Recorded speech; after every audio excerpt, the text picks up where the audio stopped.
Welcome everyone to a casted game for Age of Empires 4, and today, spawning in the southeast corner of the map, playing in red, we've got giveuanxiety, playing as the Holy Roman Empire. Their opponent. In the northwest, playing in blue, we've got Lunine, playing as the Byzantines. Welcome everyone to Cliffside. Hope you guys are having a great morning, good afternoon, good evening, wherever you are in the world.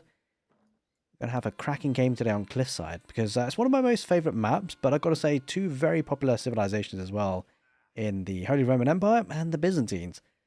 Two civilizations that I gotta say have been kind of primed towards favouring the Castle Age in recent patches.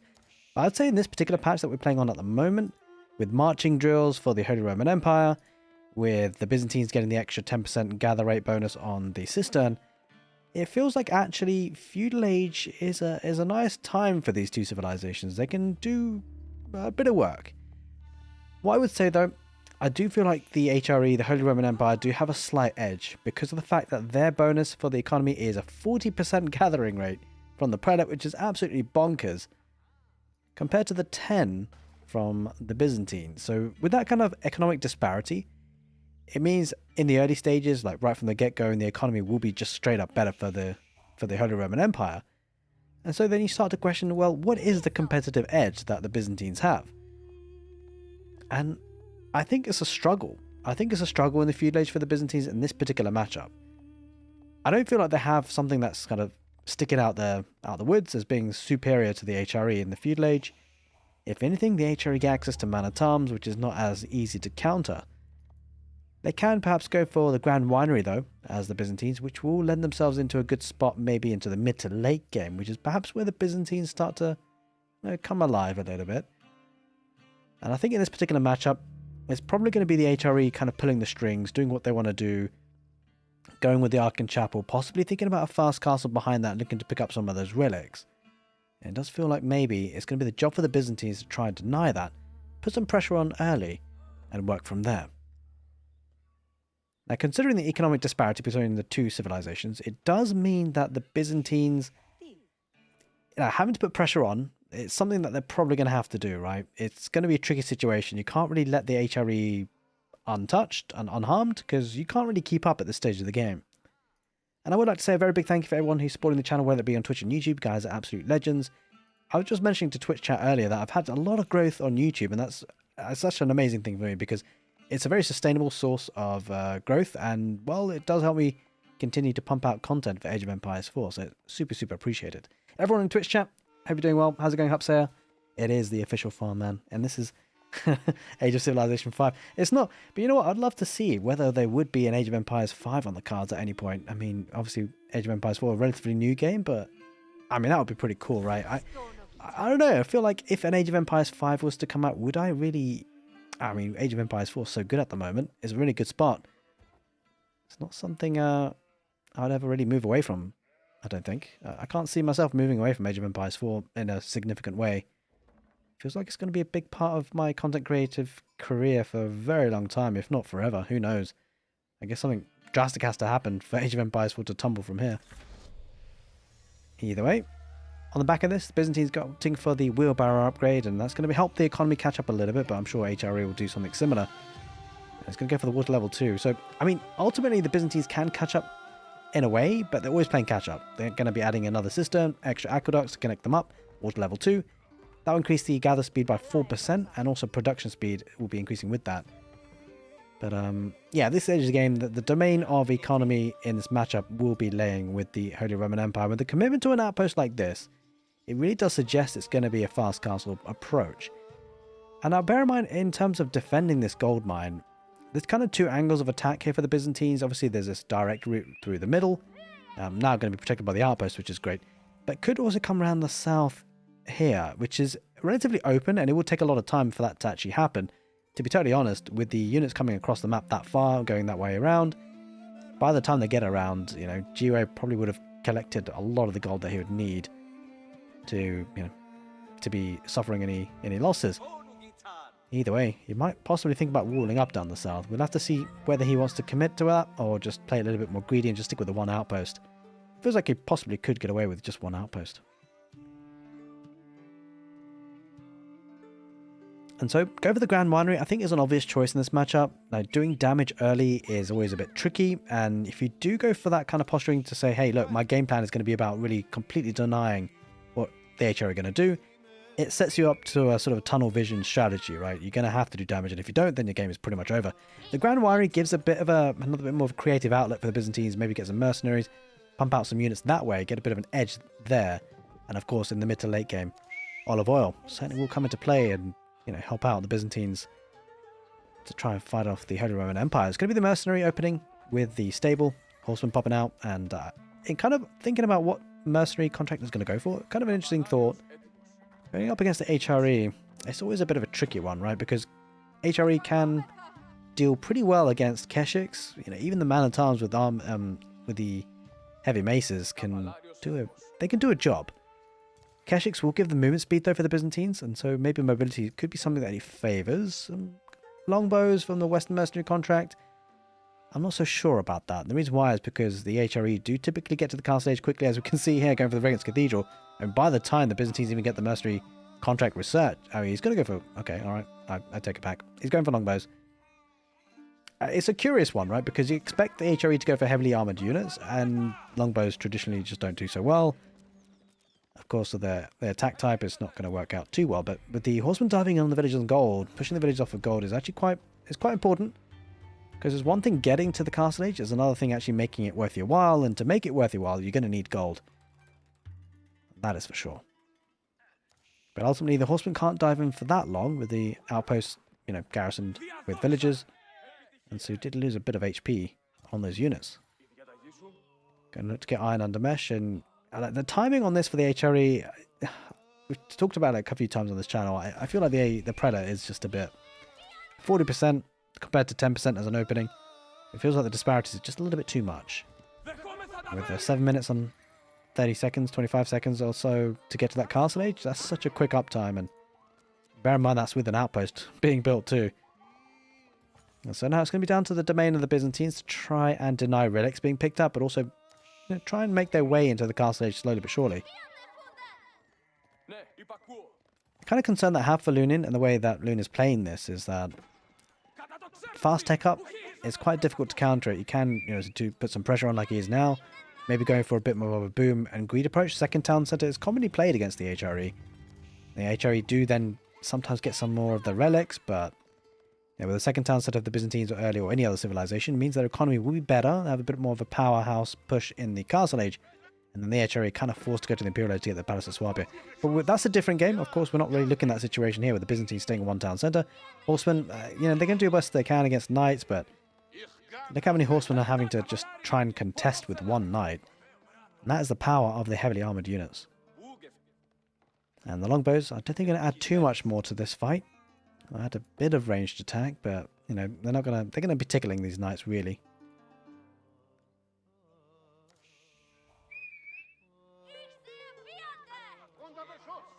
Now, one thing that could work pretty well for the Byzantines is possibly Limitane, but it doesn't have a barracks built just... as I say that, he does have one now. There we go.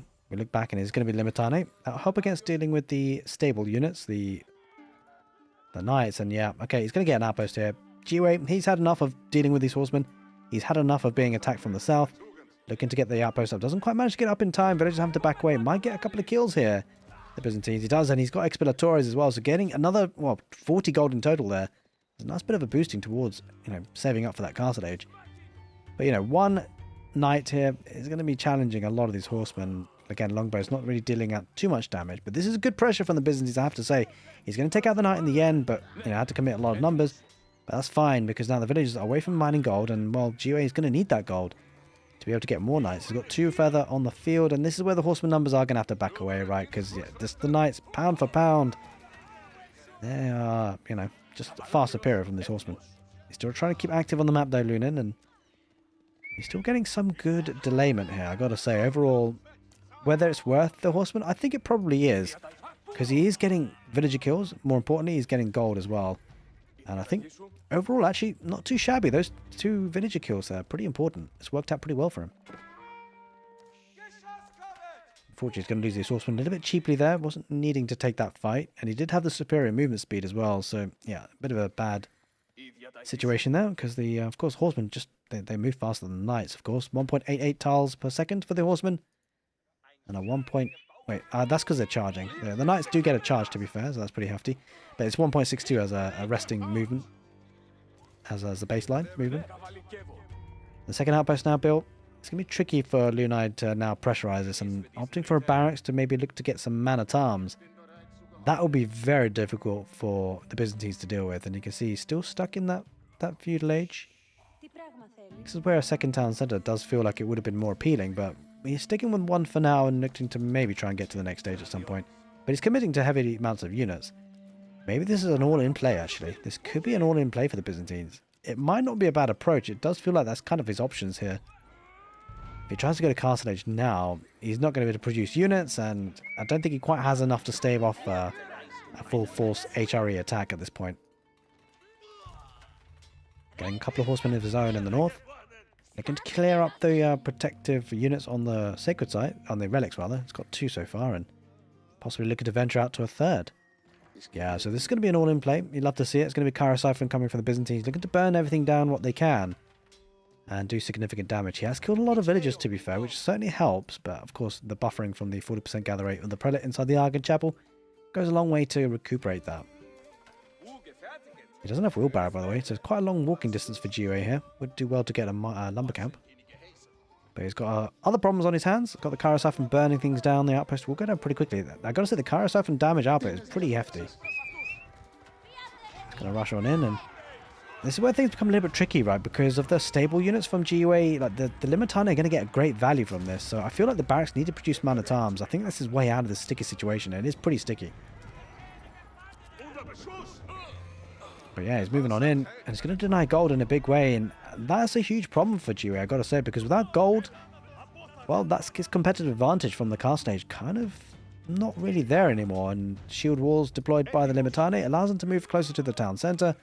Probably doesn't want to commit too much, and a lot of the infrastructure go down. You know, the barracks in this position is actually really rough, because the key unit it feels here for GUA and the HRE has got to be the man-at-arms, but if the barracks go down, well, bye-bye man-at-arms, at least for now in this position. He's going to have to recuperate wood and move on to build the barracks out elsewhere, and again, that's mining time or resource gathering time that it could have been spent elsewhere. How's it going, Darth Beebus in Twitch chat? Hope you're doing well, buddy. Thanks for hopping on in. Hope you're having a good day. Sacred Site in the middle, being captured by GUA, but I mean, that Limitana might challenge that. We shall see. Longbows certainly will if they know it's there. Emergency repairs just delaying this barracks going down for a short time. Does have a couple of man-at-arms, by the way. This is certainly helpful. And it does have the Castle Age upgrade. No blacksmith upgrades, but again, just a handful of these man-at-arms will do a lot of work, and Lunine has to really commit now. This is certainly an all-in play, and it has to be. I don't think he can blink. I don't think he can even think about Castle Age at this point. He has to keep up the pressure, and he's doing a decent amount of it.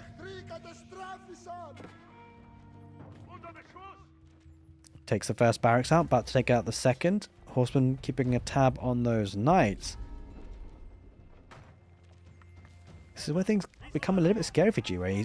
He's holding on. He's biding his time. He's going to take a big fight at some point. Maybe it's now. Man-at-arms charging on through. The Knights turning around to fight. But Limitani going to be focusing on the Knights as best they can. Limitani need to take out the Knights if they can. That'll just leave the Man-at-arms, and he'll need the Horsemen to deal with those if he can. With the Longbows firing on the background as well. And the infrastructure still burning down with the Kyrocyphons. I mean, to be fair, I think GUA wins this fight overall. He's even got a Prelate in the south stealing away a relic. But yeah, the tech up units, right? They're Castle Age heavily armored units. They're just so good at the situation. And the Byzantines, I think they're going to struggle. And to be fair, a lot of the man-at-arms have been cleared up, leaving a lot of knights behind, which Limitano can deal with. But yeah, now that remains are the man-at-arms, and well, 3 Kyrocyphons. I can do as much damage as I possibly can. It's done a bit, but the concern now is how he can retreat. How he can save this Kyrocyphons, because he won't want to lose them, right? These are expensive. He's looking to maybe take out stable. I think he maybe takes out stable and then probably loses them. We have to see. Units are still trickling in though for the Byzantines, and that's going to be helpful. Now, in terms of gold, he could potentially go out here in the south to get some more gold. And the bigger thing is that he does have 4 relics, which, to be fair, is a lot of gold income. Let's take a look, in fact, actually, how much the gold that's coming in. 500 gold per minute, despite having 0 villagers on gold. That's a really good income. For sure. Oh, a couple of units, they're sprinkling in. They're not actually fighting here for Lunine. That's actually a problem. Like in these sort of fights, you've got to go full heavy force or just back away. He's going for the town center now. Emergency repairs, does he have it? He doesn't have it yet. It's about to come in though. So it should be pretty safe. Killing some more villagers, which is definitely going to be ideal. He needs to do as much damage as he possibly can here, Lunin. And he's still trickling in units, which is pretty hefty. I mean, ultimately these Limitane they're holding on, and Jiwei having to force, well, he's being forced to fight with villagers. He does have textiles, so that's definitely helpful, but he's under so much pressure. And, I mean, he's got a couple of man-at-arms. It looks like Limitane are focusing on the villagers for now, so that even if he does get pushed back, Lunin, he's done a lot of damage. And bear in mind one thing is that he's got the transition. He's got the Olive Grove transition, which is perfect. HRE going to that castle stage really quickly does mean that he obviously didn't opt for any farms. He's getting some gold from the Expeditores. And the concern for Jiwei is his food sources. He's got berries here in the north. He has to keep this area protected. He needs food desperately, and, well, he's relying on berries for now. And, yeah, I mean, emergency repairs, it's been used, and he might... Would he lose the town center? This is kind of crazy. I mean, didn't really expect anything different. It's a GUA game, after all. Give You Anxiety has crazy games like this. Some of the villagers are burning to death, but it doesn't really have anything protecting the Cairo siphons now, so it's just probably about to just try and get as much value as possible. Do as much damage in so that repair costs... well, he might use the emergency repairs, but it's on fire, so we have to invest some wood to repair this, at least to burn out the flames in the north. Though he's getting raided heavily. Oh my god. Villagers. Oh, Wallow. Lunin. Oh no, Lunin. No, don't, no, not like this. Oh, he loses the units. A couple of Limitani. A couple of those horsemen as well. Oh god, that's really bad for Lunin. That is a kick in the teeth. After all this pressure, GOA comes in with a bit of respite with getting some units, and yeah, that was a big turn of events, I gotta say. That one alone might just be enough to save him, GOA, but castle stage is actually now coming in at 17 minutes for the Byzantines, and so, you know what, that's really rough. That could be hugely significant. The reason why is when you take up to the next stage, it leaves you vulnerable if your enemy's pushing ahead. You need to have a static defense, or, you know, a standing army. And it feels like at this point, Lunin has neither. He would have had a standing army had he not lost a couple of units away from the Wallow, and now he's under so much pressure. This is the time now. The pendulum has swung. GUA is his turn to be aggressive. Looking to take the ball in the south and the deer camp. This is a lot of food to be gathered. There's a lot of food. A lot of exposed villagers. If GUA spots that, that could be curtains. We shall see what he's able to achieve. 19 villagers building that Golden Horn Tower. Now, the important thing is he actually committed to that, so he's going to get the tick up. The disastrous situation you don't want is GUA to just jump on the villagers building the landmark and the landmark not going up. That's a problem. But the landmark does go up, but the problem now is that it's going to be raided very heavily. And how does Lunin work from this? He used a lot of villagers away from food for a long period of time, so it doesn't have really a bank of resources. And don't forget, the GUA and the HRE have 5 relics, so that gold income is going to be absolutely stupendous. Going to be absolutely crazy. And now Lunin is going to have a lot of his economy idle. Oh no, he spots the villagers on berries. Oh no, Lunin is going to lose a lot. It is really more about the idle time, but bringing guards, they're adding into the mix and doing a bit of damage. Now, this is actually decent, the fact that the man-at-arms are focusing on the longbows allows the bringing guards to get some free hits. Oh no, the berries, the villagers on berries, a massacre. A crazy game of Age of Empires 4 already. Kind of excited to see how this one turns out. I mean, a lot of villagers idled. About half the economy, actually, in fact.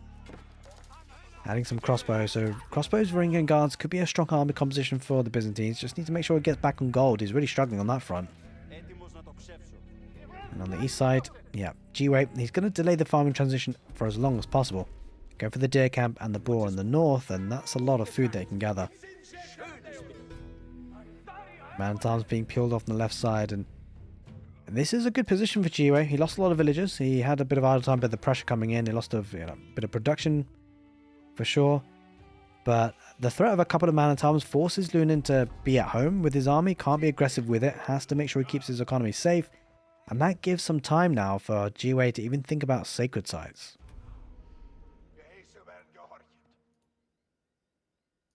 Speaking of sacred sites, the one in the north been captured. One in the south coming in pretty soon. And I gotta say, the HRE and GUA can have gold coming out of his ears, and God, if he went a bit more further south, it would have been absolutely perfect for him. But instead, he's going north. Second sacred site captured. It's kind of crazy, right? How the HRE don't even need any villages and gold, and he's getting like an insane amount. 800 or so coming in per minute. That's probably going to rise because of that sacred site in the south. Oh god, a lot of idle economy once again in that town centre. And bear in mind, with wedge rivets, like just so much damage is being soaked up by these man-at-arms. The armour, absolutely insane. He's got 6 ranged armour. It just negates so much of the damage coming out. Crossbows, on the other hand, they will be able to take care of it if they can keep up. Again, it comes down to marching drills, right? Having marching drills is so important. The man-at-arms, 1.24 movement speed, 1.12 for the crossbows. So the HRE man-at-arms could pretty much just always run away.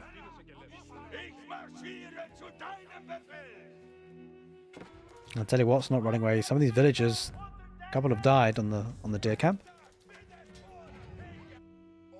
Crazy game so far. I gotta say, like, it's still low population. We're 21 minutes into the game and both players have like 40 villagers, 34 villagers. They've killed so many of each other's villagers. It's actually kind of a really unique game. I don't see many like this. Limitane focusing on the horsemen, hopefully, at least for him. I don't think they were. They were focusing on the man-at-arms. That's not really what they wanted. So there will be a bit of a pushback there for GUA. Northern Sacred Site being decapped as we speak. Not that I think that changes too much, because the amount of gold coming in for GUA from those 5 relics is actually a little bit, crazy. Adding in a couple of Landsknechte there. So, HRE units have defected. It is, typically an HRE unit, the Landsknechte, but it's the Byzantines making them. And Landsknechte turning against the HRE. It does decap the Northern Sacred Site. Oh, if he spots this area here, I mean, there's 2 outposts, so he should be able to garrison inside, but he doesn't really have enough torch damage to take them down, to be fair, so he'll cause some idle time, but I don't think much more than that. But eventually, with the food running out in the north, he may have to start thinking about farming transition GUA, and that does put the Byzantines in a good spot, because he's had his olive grove transition for quite some time, and there's going to be a window of opportunity here for Lunine to do a lot of damage. Make no mistake about it, because he's already got 31 military units on the field, and the big thing is GUA, he does not have a reliable source of food right now, and he's going to need to spend time to establish that. It's time that he maybe doesn't have. I've got to say though, Lunine, he's losing a couple of units, and that is not ideal. I like the fact that he's going for the sacred sites of his own though, because I'm sure he's given away 5 relics, but not all is lost. Wololo tried it again here, GUA, for the second time in the game, but doesn't quite manage it. And the big thing is the relic is not garrisoned inside any building. So it's actually just, 4 relics is still pretty crazy as the HRE, gotta say. Clears up the army in the north here, GUA. Potentially will be able to go back onto food. Has a mangonel of his own to try and help defend the situation.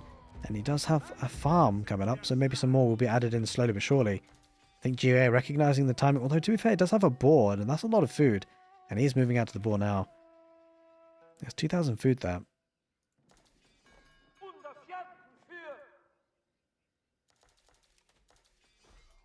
Now, Lunine has gone up to level 4, by the way. That's actually pretty impressive. Going to have 22% gather rate. Really helps out bridge the gap between the 40% that the HRE get, the prelate. Inside that Ark and Chapel. Oh, GUA going for the sacred site in the north once again. Just pipped to the post. Here, the Byzantine monk is going to contest it, but never could capture it with that because of the prelate that's there. He's back on the deer camp here, GUA. Slowly but surely, he's going to have to think about that farming transition. And once he starts having to commit to that, he's not going to be able to produce too many more units. It could be go time for the Byzantines. Now, speaking of economy, by the way, like 20%, 22% is not a lot, and especially when you compare it to the 40% that the HRE get, but in the grander context of the game, Lunine has extra villages, right? He's got 12 further villages over his opponent. That's a lot. Oh, Knight just running. Well, hello. Okay. Byzantine saying, okay, we'll give you that one. You're okay. Don't have to worry about it. But it's going east side here just to get away from this position. Staying with 5. And yeah, Lunine wants to cut off food, that's for sure. The army's heading that position. The thing is, GUA has a decision to make, right? He knows that the army's in the north position, so he could look to try and head on and meet it head on, or try and attack and Looks like it's going to go for the latter. It's going to attack with a couple of units, cavalry units. Getting across the map, looking to decap the sacred site and then push on in. But some good amount of units popping out for the Byzantines. Yeah, things are getting a bit out of hand in terms of unit protection. Oh, the longbow's kind of running into the problems. Charge coming out for the knights. You can't really go too far because this crossbow is going to be hoping into, to get some damage out of this. Landscaster trying to push this away. Longbow's getting some hits on the retreat of those knights, but ultimately longbows won't do too much. And he's going to get the sacred site in the north. He took a Varangian guard. Units heading south east. Well, the villagers went onto berries. Yeah, I love the way that Lunin's doing this, by the way. He recognizes the food positions, and he recognizes that is his potential way to do significant damage, and he's doing just that because a lot of villagers are idle. GUA really struggling on villager count. There's no doubt about it. And here's the farming transition, coming at the worst possible time. I mean, to be fair, it has a good standing army. It does have less numbers, but bear in mind the mangonels. The mangonels is probably what's going to save GUA in this fight if it does happen. Because it's primarily infantry units for the Byzantines. And he's got 3 mangonels. If it's just 1, it's a different story. The Byzantines might just charge in and snipe it. But with 3, it's a different story. GUA, though, adding in a couple of his own Landsknechte, saying, hey, look, that's my unit. I'm going to do it too. Oh, about to engage. Loses a couple of units for free here, GUA. So good initial engagement there for Lunine. Has to back away because of the mangonel, though. He's putting some pressure on the right. Has split up his army, so this is kind of interesting. GUA, if he pushes into the base, could be a problem because... for him, rather, because a static... the defender's advantage more than anything for the Byzantines should be able to hold this as long as it takes out the glass cannons, which are the Landsknechte. The back away is trying to bait him into the mangonel shot. It does get a massive mangonel shot. The Byzantines are going to struggle here if the mangonels aren't dealt with, and does have a couple of springles now. He's got 2, in fact, so that will be enough to one-shot. Mangonel deploys. Spread formation comes out for the Byzantines, but look at the cavalry coming in from the south. Riding right in, and that's a massive, massive fight for the HRE. The big problem for the Byzantines is army will split, and this is a problem. He's going to lose the springles. Loses the springles, or maybe not. Is he not going for the springles? Wait, that must have been a misclick. Alright, he's going to go for the springles now and do a lot of damage. Takes them out, and that's going to allow... Well, the mangonels just went down for the HRE, to be fair, so that's a good pick-off. Akrotite might have to come out for the villagers for the Byzantines, but it's causing some damage at home. GUA is under pressure here. Villagers are idled. Garrison inside the town centre. Not on farms where they should be. And here's the Limitane adding into the fight. Akrotite is in, by the way. So the villagers being used to fight too. Lunin is putting everything he can to defend this position. And there's not too much that remains here for GUA, so it will be cleared up. But actually, this is big. Lunin definitely took the better of the trade. 2 mangonels are here trying to deal with the situation. Oh, but the Varangian guards might get on top of that. That's a problem. These 2 mangonels going to go down for free, and that's a really nice pick-off. I say 2, but maybe he survives with 1. I think, yeah, he might not get both, actually. Yeah, it feels like he won't. Oh, almost, to be fair. 30 HP on that. But look at the farms, completely idle. GUA, 15 villages inside the town centre. Yeah, he needs to get these villages out, but the big concern is another wave coming in for the west. Well, Wallow tried it again, GUA, didn't quite manage it. Bringing guards, moving on forward. There's the meat shield, allows the crossbows to do some damage. Well, mangonel shot, massive mangonel shot on those crossbows. Really well done there by GUA. That really helped. Crossbows will deal with the rest of... Well, maybe not actually. The horsemen will take care of that. And it's starting to slow down a little bit. In the south, again, the Sacred Site. Oh, maybe Lunite could go for a Sacred Site victory. There's always potential. He's floating a lot of wood, though. This has got to spend that somehow. Possibly some more olive groves, to be fair.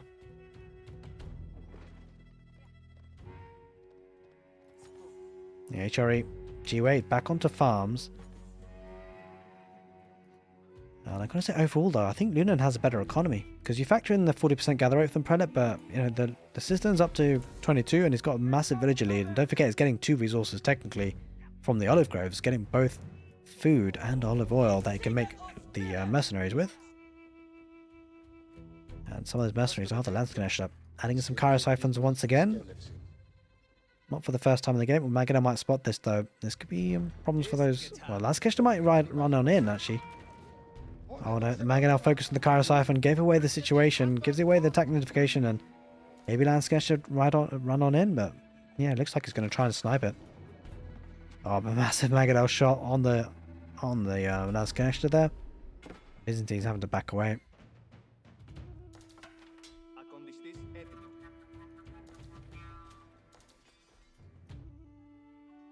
But slowly but surely, the farming transition is coming into play for the GUA and the HRE, so as time goes on, he's kind of catching up in that regard. The issue is the villager count, right? And GUA can't really afford to go to the Imperial Age. Even if it's discounted with the Palace of Swabia, it's still, relatively expensive.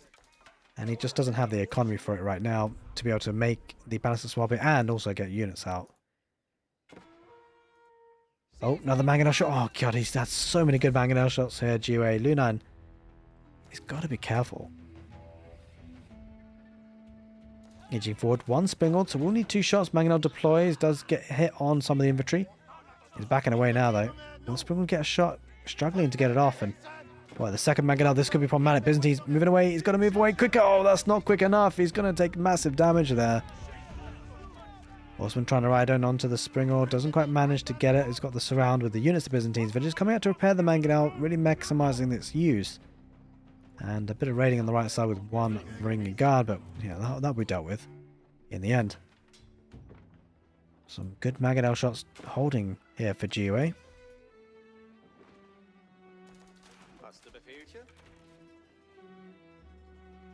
Mangonels, they're shooting once again. Does have spread formation this time, but again, still suffering some losses here, Lunine. Oh, another Mangonel shot. A decent-ish one. He's got to be careful for the Limitane running on in. It does lose one of the Mangonels in the end because of the Springles at least. Horseman might jump on top of those though. Yeah, Springle's going to go down. And he's going to run away with one Mangonel. Oh, he might even deploy. He is going to deploy. Oh, the Ringing Guards might charge on this. He went for the crossbows behind. Horseman on the crossbows. Ringing Guards on the Mangonel. This is actually probably a good fight for GOA. He might lose the Mangonel in the end. No, the repairs coming on in. And those repairs are absolutely bonkers. So yeah, the Mangonel, surprisingly enough, will stay alive. And look at the dead bodies of Ringing Guards, and that's a big fight. And it went in the way of the HRE. They are looking strong now. Equalized in terms of miniature numbers, and ever so slowly, GUA is catching up.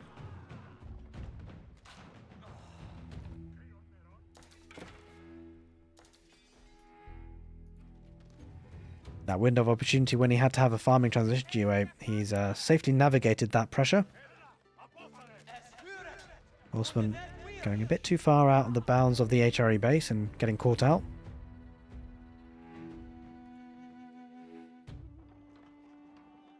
The question is, when it goes to the super late game, it does feel the Byzantines slightly have an advantage in some ways with the...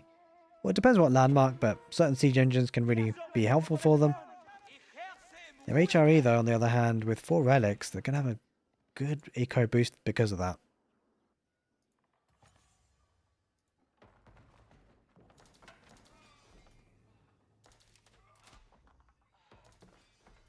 Alright, Man-at-Arms going in the north. They're going to go around the back and do a bit of raiding, but nothing to be had here in the back really for the Byzantines base. So it goes out in the north and it could be decapped, and I suspect we're going to see a bit of a fight soon, maybe one last fight, because it feels like the way that they're gearing up with siege, and they're kind of facing off each other in the middle of the map. It could come down to 1 or maybe 2 big fights. That really determines the outcome of this game. Oh no, the villagers hit Lunine. He's not spotted it. It's going to lose villagers. That's for sure. Probably all of them. He's taking the fight down the middle though. And this is big, right? GUA, he's narrowing the gap between the 2 civilizations and the villager counts. And that's not what Lunine wants. He's going to be losing that competitive edge. At least in terms of economy. Yeah, he loses all those villages, I'm afraid. A couple of man-at-arms keeping villagers idled. 15 of them idle. Lunine, yeah, I mean, he's not sorting the raiding out. He's being punished because of it. Mangonel deploys right on top of the infantry again. Once again, a great shot off there with the 3rd Mangonel joining the fight. And I mean, this is a situation. Oh god, a massive Mangonel shot. The Byzantines running into all sorts of trouble. Did have a Springald, but it went down, and yeah, that's going to be a massive cleanup. I mean, to be fair, the Ringing Guards are holding on, but yeah, I mean, Landsknecht Man-at-Arms, HRE clean that very quickly. All that remains are the crossbows and longbows, which are about to get demolished. At least the crossbows did, and yeah, the Mangonels stay alive, at least now 3 of them. The Byzantines have been taking some really bad fights recently. Man-at-Arms just diving in the base, causing a lot of idle time. Food is a massive problem for Lunine, and I'm not so sure about the situation for the Byzantines. It does look dire straits. He does still have a villager lead because he has killed so many villagers from the HRE, but this army that's moving forward for GUA is a scary one, and especially in terms of counters, right? Like, Longbows have been chosen for the Byzantines, but their enemy have got, well, everything you don't want against them. Man-at-arms, horsemen, or everything you'd want against them, rather. Landscaster gets inside that mass of units. It's going to be dangerous, to say the least. Oh, Springwood goes down. Longbows, they're firing off, but I mean, he's got enough numbers to be fair, and he's taking out some of the glass cannons of the Landsknechte. But you just feel like Jiwei, he's waiting, he's building up his forces to then attack. He's got good siege engines already on the field, 4 mangonels and a Springald. And we're kind of getting to the critical mass of mangonels where actually, rather bizarrely, maybe not so much in this patch, it has been nerfed somewhat, but the mangonels, if they shoot up against the Springalds, I mean, hey, they could even take out Springalds.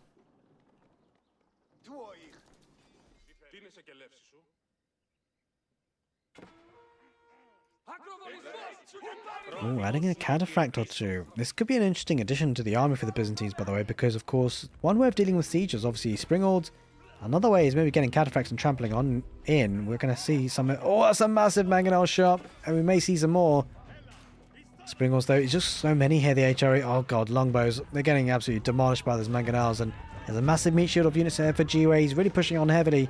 The Byzantines had a great feudal age pressure and a lot of aggression, but they're starting to dwindle a little bit. There's so many military units for the HRE. Landsknechte are getting good value. Mangonels are stealing the show. Does have one Springald. He takes out one of the Springalds, and Villager is coming out to repair one of them. So might win that fight. No, he doesn't, because these units are doing... Wait, Jiwei. He's focusing on the building, and Landsknechte to get some good value. I think absolutely decimated, though, for the mangonels once again. Yeah, it's down to 16 military, rather. 16-1-6, and that's allowing Jiwei to now put some pressure, that's for sure. This is looking dire here for Lunine. He needs units, and it's got not much of an economy there.